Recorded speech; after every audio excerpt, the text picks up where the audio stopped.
विंध्याचल पर्वत मध्यरात्रि के निविड़ अंधकार में कालदेव की भांति खड़ा था।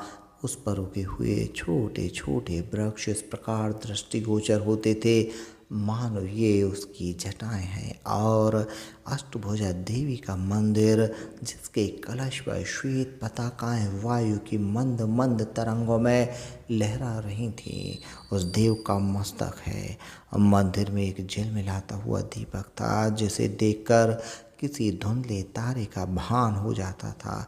अर्धरात्रि व्यतीत हो चुकी थी। चारों ओर भयावह सन्नाटा छाया हुआ था।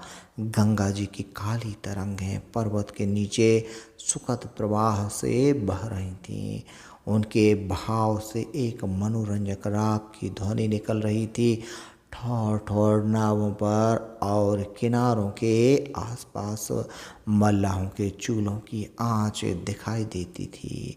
ऐसे समय में एक श्वेत वस्त्र धारणी स्त्री अष्टभुजा देवी के सम्मुख हाथ बांधे बैठी हुई थी। उसका प्रौढ़ मुखमंडल पीला था और भावों से कुलीनता प्रकट होती थी। उसने देर तक सिर झुकाए रहने के पश्चात कहा, माता, आज 20 वर्ष से कोई मंगलवार ऐसा नहीं गया जबकि मैंने तुम्हारे चरणों पर सिर न झुकाया हो। एक दिन भी ऐसा नहीं गया जबकि मैंने तुम्हारे चरणों का ध्यान न किया हो। तुम जगतारिणी महारानी हो।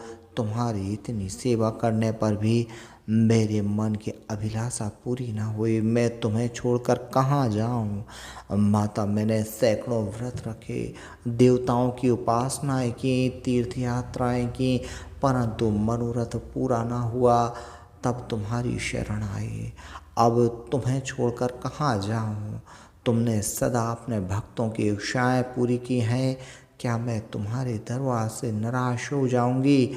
सुदामा इसी प्रकार देर तक विनती करती रही। अकस्मात उसके चित्त पर अचेत करने वाले अनुराग का आक्रमण हुआ। उसकी आंखें बंद हो गईं और कान में ध्वनि आई, सुदामा, मैं तुमसे बहुत प्रसन्न हूँ। मांग, क्या मांगती है। सुदामा रोमांचित हो गई। उसका हृदय धड़कने लगा। आज 20 वर्ष के पश्चात महारानी ने उसे दर्शन दिए। वह कांपती हुई बोली, जो कुछ मांगूंगी वह महारानी देंगी। महारानी ने कहा, हाँ मिलेगा। सुदामा बोली, मैं बड़ी तपस्या की है, अतः बड़ा भारी वरदान मांगूंगी। महारानी ने कहा, क्या लोगी। कुबेर का धन। सुदामा बोली, नहीं। महारानी ने कहा, इंद्र का बल। सुदामा ने फिर कहा, नहीं। महारानी ने कहा, सरस्वती की विद्या। सुदामा ने फिर कहा, नहीं। फिर क्या लोगी। संसार का सबसे उत्तम पदार्थ। वह क्या है। सपूत बेटा जो कुल का नाम रोशन करे। सुदामा ने फिर कहा, नहीं। जो माता की सेवा करे। सुदामा ने फिर कहा, नहीं। महारानी ने कहा, जो विद्वान और बलवान हो। सुदामा ने कहा, नहीं। महारानी ने कहा, फिर सपूत बेटा किसे कहते हैं। सुदामा ने कहा, जो अपने देश का उपकार करे। महारानी ने कहा, तेरी बुद्धि को धन्य है, जा तेरी इच्छा पूरी होगी। वरदान नामक यह कहानी हिंदी के महान लेखक मुंशी प्रेमचंद जी द्वारा लिखी गई है।